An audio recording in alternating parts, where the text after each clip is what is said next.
안녕하십니까. 매일 아침 조간신문의 주요 기사를 딱딱 풀어서 해석해드리는 조간딱풀 12월 29일 목요일에 인사드립니다. 자, 오늘은 조선일보 4이면에 단독 보도한 김만배 씨 관련 기사를 먼저 소개를 드리겠습니다. 자, 바로 이 기사입니다. 이 제목은 김만배 내 카드면 윤석열 죽는다는 발언 세 보이고 싶어서 뻥카 친 거다. 이 발언은 정영학 녹취록에 나오는 겁니다. 지난 2월 달에 문재인 정부 때 검찰 조사에서 진술을 한 내용인데 당시 민주당은 이런 김만배의 발언을 대선에서 활용을 했죠. 자, 그런데 그것이 뻥카였다. 그 내용입니다. 대선 때 민주당 쪽에서 정영학 녹취록 그 속에 들어있는 김만배 씨 관련 발언을 인용을 해서 윤석열 후보 공격에 적극적으로 활용을 했었죠. 김만배가 윤석열 후보의 약점을 다 쥐고 있다.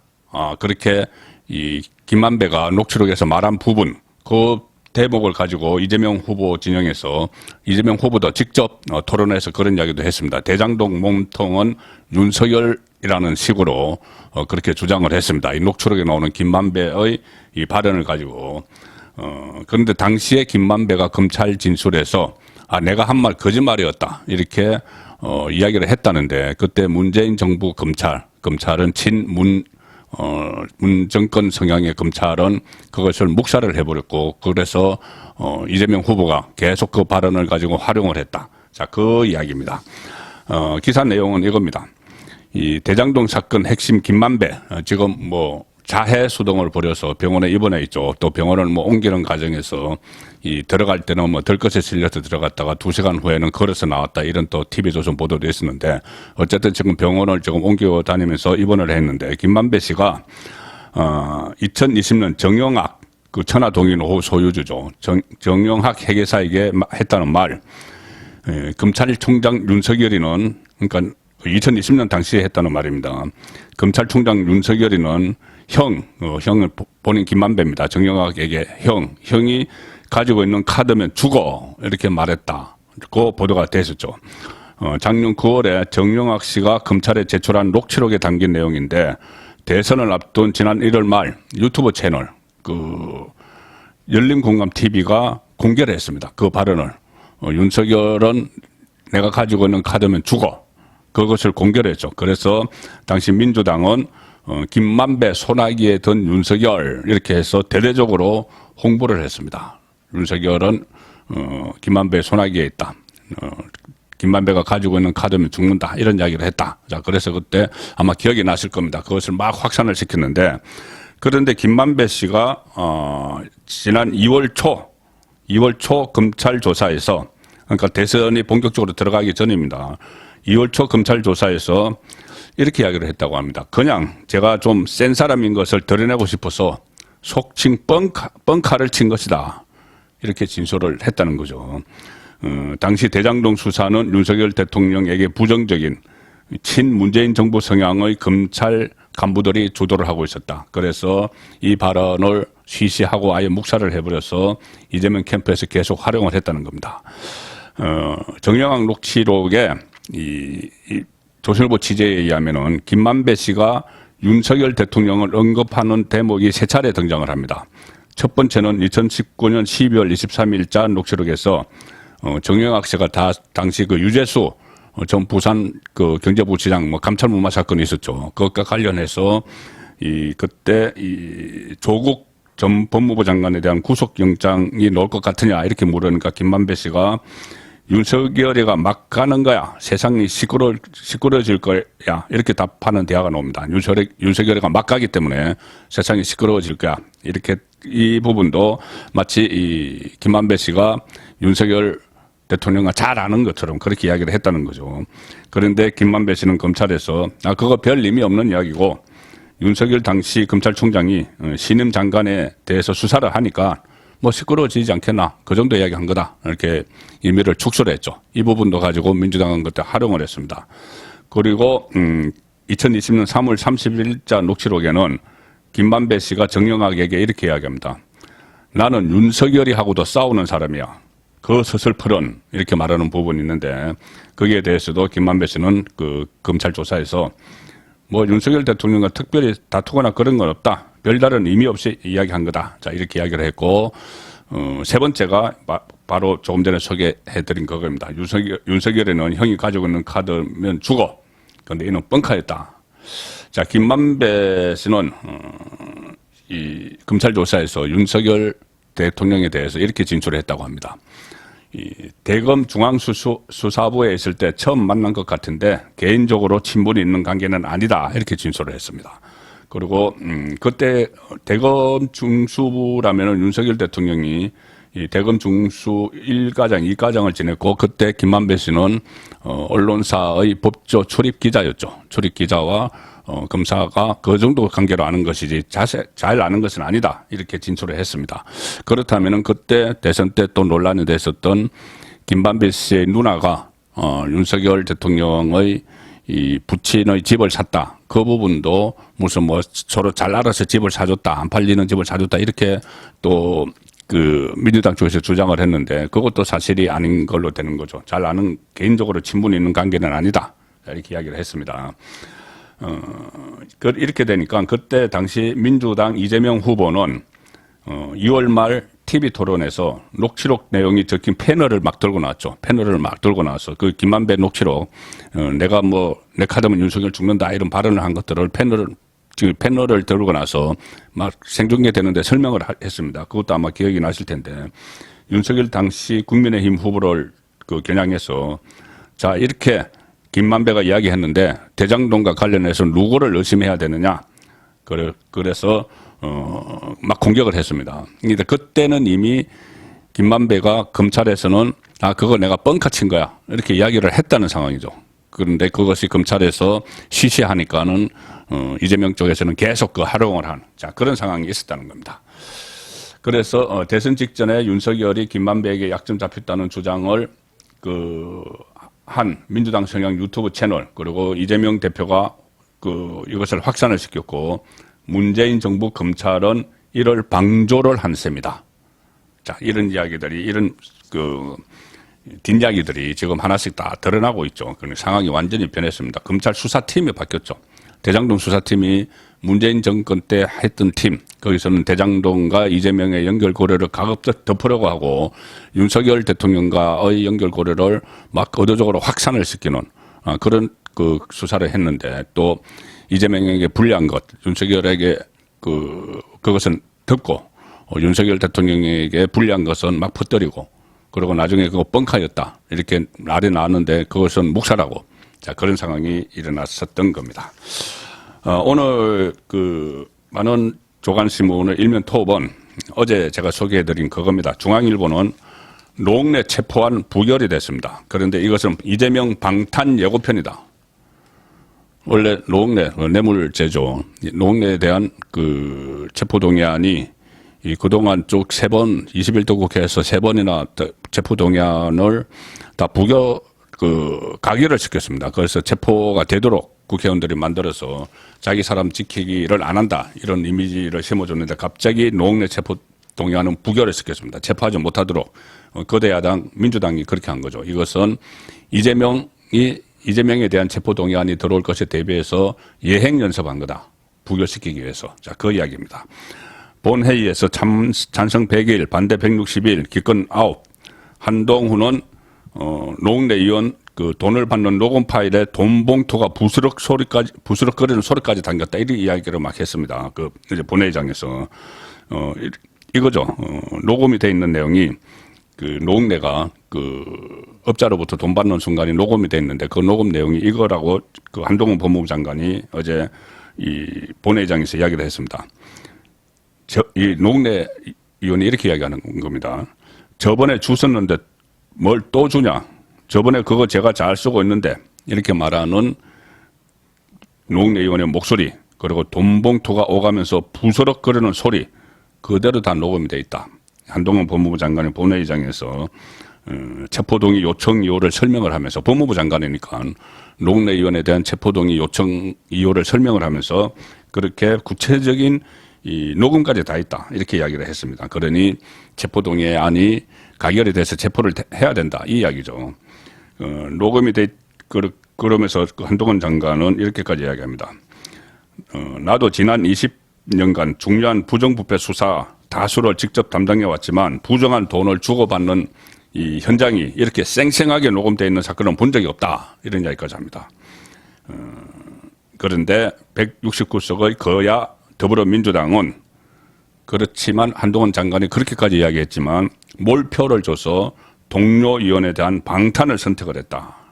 정의당 6석을 가지고 있죠. 정의당조차도 찬성 입장을 밝혔다. 그러니까 가결을 시켜줘야 된다고 체포를 해야 된다는 그런 입장을 밝혔지만은 민주당 의원들은 이탈 없이 다 반대표를 던졌다. 민주당은 공식적으로 반대 당론을 정하지는 않았지만 본회의 직전에 의원총회를 열어서 박홍근 민주당 대표가 원내대표가 막 두둔 발언을 하고 노웅래 두둔 발언을 하고 검찰 독재 저지하자 이렇게 외치면서 피켓팅 시위까지 했습니다. 자, 이 검찰 독재 지금 노웅래를 보호를 해야지 그 다음에 이재명도 보호를 할 수 있는 것이죠. 노웅래를 보호를 안 하고 이재명만 보호를 하면은 이재명의 사당화 이런 이야기가 나오고 방탄 이야기가 나오죠. 그래서 이재명 보호할 때 이 야당 파괴 수사다, 정치 공작이다, 무슨 야당 탄압이다 이런 프레임을 치기 위해서 노웅래부터 그렇게 프레임을 친 겁니다. 그래서 노웅래는 이재명 덕분에 구속되지 않는 자 그런 결과를 낳았습니다. 체포가 되지 않고 구속이 안 되는. 자, 동아일보는 노웅래 체포한 부결, 한동훈은 돈봉투 소리 녹음도 있다 그렇게 했는데 야당은 대거 반대표를 던져서 예행 연습을 마쳤다. 이재명 고학이 예행 연습을 마쳤다. 민주당 한동훈 장관이 피의 사실을 공표했다 이렇게 반발을 합니다. 이 체포동의안 제안 설명서를 하는 과정에 돈봉투가 부스럭 거리는 소리 이런까지 다 하니까 피의 사실 공표다 반발을 했는데 한 장관이 본분을 저버린 피의 사실 공표 안우영 민주당 대변인 이야기입니다. 자기 정치가 체포동의안 부결을 불러왔음을 똑똑히 알아야 한다. 자, 한동훈이 그렇게 이야기했기 때문에 부결시켰다. 이런 어이없는 또 변명을 내놨습니다. 그런데 법무부는 입장문을 냈습니다. 표결 전에 근거 자료로 범죄 혐의와 증거 관계를 설명하는 건 법무부 장관의 당연한 임무다. 국회에서 그렇게 해왔다.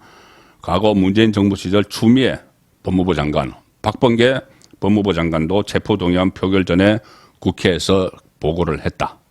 자, 그런데 노웅래는 워낙 이 녹음 내용이 너무 범죄 혐의가 명확하다 이 이야기입니다.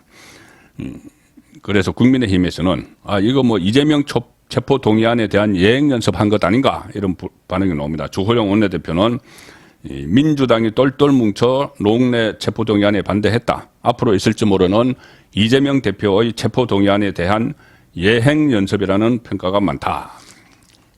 그리고 이 21대 국회 체포안이 처음으로 부결된 겁니다. 한국일보 보도인데 21대 국회에서 그동안 3번 체포동의안이 상정이 됐는데 전부 다 가결을 시켰습니다. 국민 여론이 무섭기 때문이죠. 민심이. 자기 식구 챙기기, 금배지들 자기들끼리 범죄자를 보호한다. 그런 비난이 두려워서 다 부결을 시켰는데 이번에 가결시킨 거죠. 처음에 가결시킨 것이 정정순 민주당 의원 총선 회계부정, 그다음에 이상직 무소속 원래 민주당이었죠. 여기도 이스타항공 창업주 횡령 배임 여기도 가결.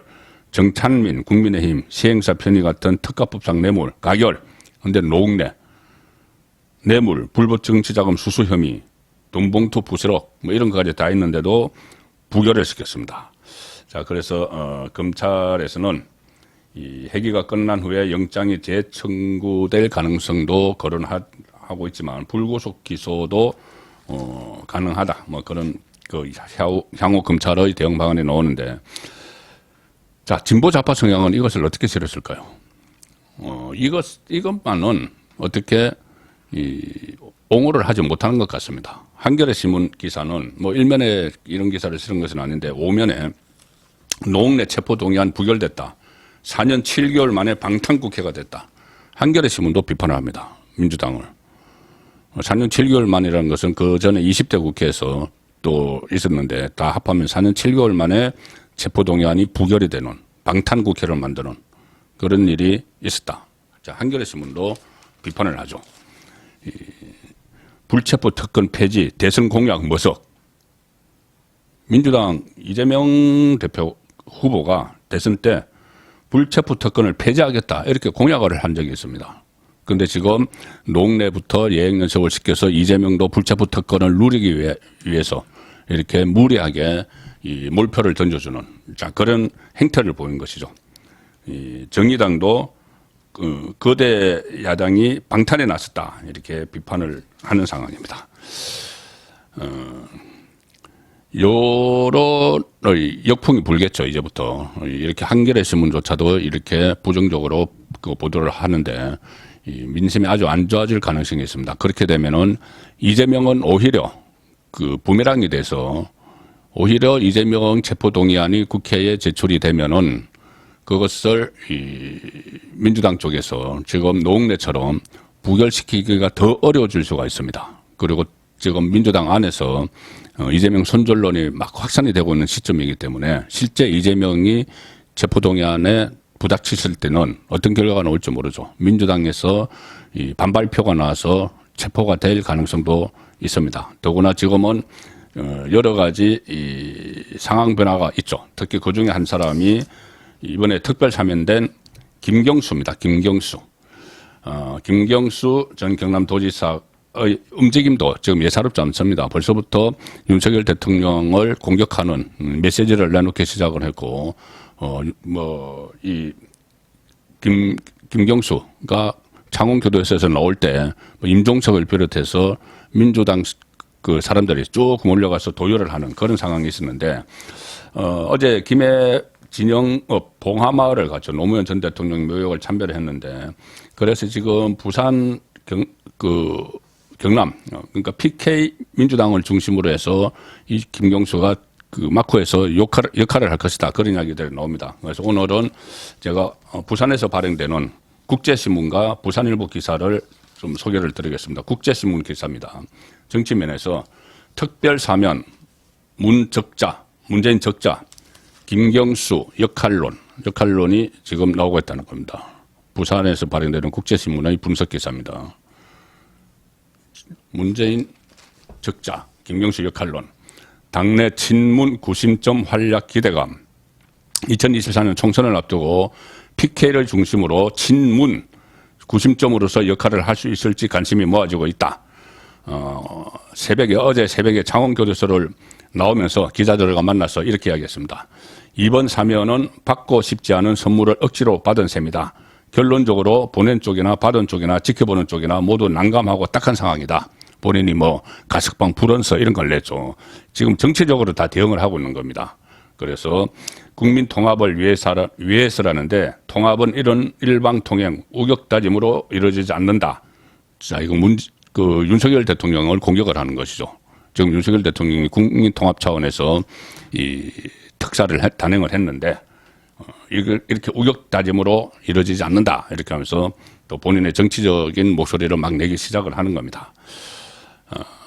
노무현 전 대통령 묘소에도 참배를 했고 문재인 전 대통령 양산 집도 곧 새해도 되고 했으니까는 조만간 인사드리러 가겠다. 이렇게 해서 본격적으로 지금 활동을 할 그런 태세를 보이고 있죠.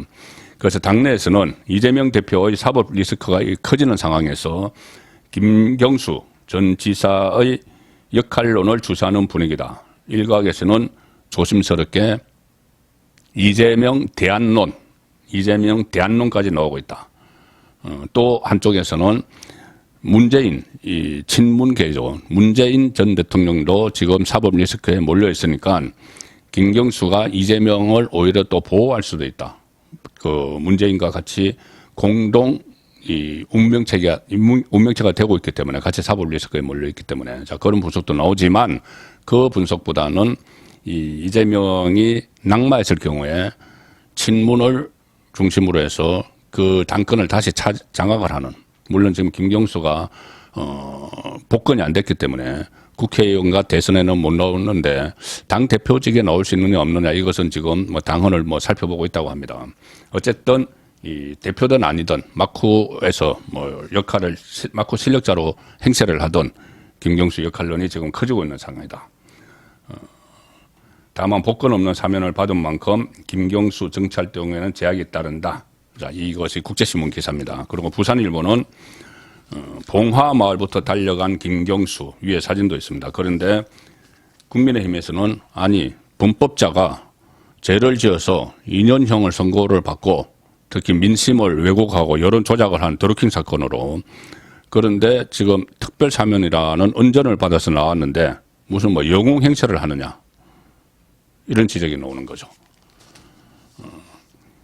이 민주당은 이번 사면은 개인을 넘어서 노무현 가문에 대한 모욕이다 이런 말까지 합니다. 노무현 가문에 대한 모욕이다. 복권 안 시켜줬다고 피선거권 회복 안 시켜줬다고 그렇게 이야기를 하는 겁니다. 여기에 대해서 여권은 김경수의 원치 않는 선물 이 발언을 놓고 아니 무슨 사상범 코스프레 하는 것이냐 뻔뻔한 영웅 행세다. 자, 이런 지적들이 나오고 있습니다. 자, 문재인 정부 때 구속됐죠. 김경수는 문재인 정부 때 구속됐습니다. 마치 이것이 뭐 탄압처럼 이렇게 비춰지는 것은 절대 안 될 일이죠. 문재인 정부 때 문재인 정권이 탄생하는데 어떻게 보면 일조를 했습니다. 그 드루킹 여론 조작으로 인해서 대선 때. 그리고 문재인 정부 때 구속이 됐죠. 자, 문재인 정부와 관련해서 최근 여러 가지 어떤 국정농단에 가까운 그런 일들이 속속 드러나고 있습니다. 최근에는 통계 조작 의혹이 있었는데 지금 오늘 조간신문에서는 이 문재인 정부 때 있었던 시민단체에 대한 지원금, 보조금이 펑펑 써여졌고 그 아무런 이 견제 장치도 없이 마구 풀어줬고 그것이 특히 일부 이념 성향이 강한 좌파 이념 성향이 강한 단체에 막 뿌려져서 이 돈이 엉뚱한 데 사용됐다. 자, 국민일보 일면 토끼사입니다. 문재인 정부 5년 동안 보조금, 시민단체 지원금이 연 4천억 원씩이 증가를 했습니다. 이렇게 펑펑 뿌렸는데 이것을 어떻게 쓰였는지 이것은 아예 거의 뭐 쳐다보지도 않았다. 이런 의혹들이 지금 나오고 있습니다. 문재인 정부 5년 동안 비영리 민간단체에 지급된 정부 보조금이 연평균 4천억 원 증가한 겁니다. 4천억 원이 간 게 아니고 1년에 한 5조씩 들어갔습니다. 그런데 그것이 연평균 4천억 원이 그 전임 정권 박근혜 정권에 비해서 증가를 했다는 겁니다. 그래서 대통령실이 이런 내용의 자체 조사 결과를 어제 발표를 했죠. 그동안 민간단체에 지급된 정부 보조금에 대한 관리가 부실했다. 그래서 내년 3월까지 정부 부처별로 전수조사를 실시를 합니다. 대통령실이 조사한 결과 2016년 이후에 전 부처에서 자체 적발한 문제 사업은 총 153건에 한수 금액은 겨우 34억 원. 자, 7년간 그 전까지 해서 7년 동안 지원 규모가 30조 원이 넘는데 문제가 된 사업 적발 건수가 34억 원이다. 이것은 보조금 사업이 전혀 관리되지 않았던 게 아닌가. 자, 그래서 전수조사를 다시 하고 있고 이 돈들이 어떻게 쓰였느냐. 자, 한국경제 보시면은 문정부 때 부린 시민단체 지원금이 22조인데 종북활동, 촛불 시위에도 썼다. 자, 정부 우리 세금이죠. 우리 세금으로 시민단체에 지원을 막 했는데 이것을 종북활동에도 쓰고 촛불 집회 여기도 사용을 했다. 동아일보 보시면은 세월호 보조금이 받아서 건강식품을 구입했다. 청년 지원금으로는 정치 집회를 했다. 자, 이렇게 허투루 쓰인 돈, 우리 국민 세금으로 허투루 쓰인 돈이 지금 속속 드러나고 있는데, 물론 건강한 활동을 하는 시민사회단체도 있죠. 거기까지 이것이 잘못된 영향을 미치면 안 되지만은 우리 세금으로 정치성 집회를 열었던 그런 부분은 문재인 정부 때 있었던 부분은 살펴봐야 됩니다. 마지막으로 칼럼을 하나 소개해드리겠습니다. 조선일보 김창균 논설주간 칼럼입니다. 촛불혁명 5년 만에 꺼져버린 불량 권력이었다. 이 문재인 정권이 촛불 혁명으로 탄생했다. 이렇게 해서 뭐 적폐몰이 뭐 이런 이야기들을 막 했죠. 그런데 지금 지나고 보니 조금 전에 제가 소개해드린 그런 내용들도 그렇고 5년 만에 꺼져버린 불량한 권력이었다. 전체적인 내용은 이렇습니다. 이 문재인 정권이 박근혜 전 대통령을 축조를 하고 이 주도를 했는데 그때는 일말에 좀 그렇게도 생각을 했다고 합니다. 이것을 계기로 해서 좀 더 이 나라가 좀 발전할 수도 있다는 일말의 기대감도 가졌었는데 그 다음에 몸조심하기는커녕 마구잡이식으로 범법을 저지르더라 문재인 정권이. 그리고 이재명 같은 경우도 박근혜 전 대통령 탄핵을 강도 높게 요구를 했는데 지금 알고 보니 지금도 계속 제가 말씀드리는 것처럼 이 무수한 의혹에 쌓인 당사자였더라.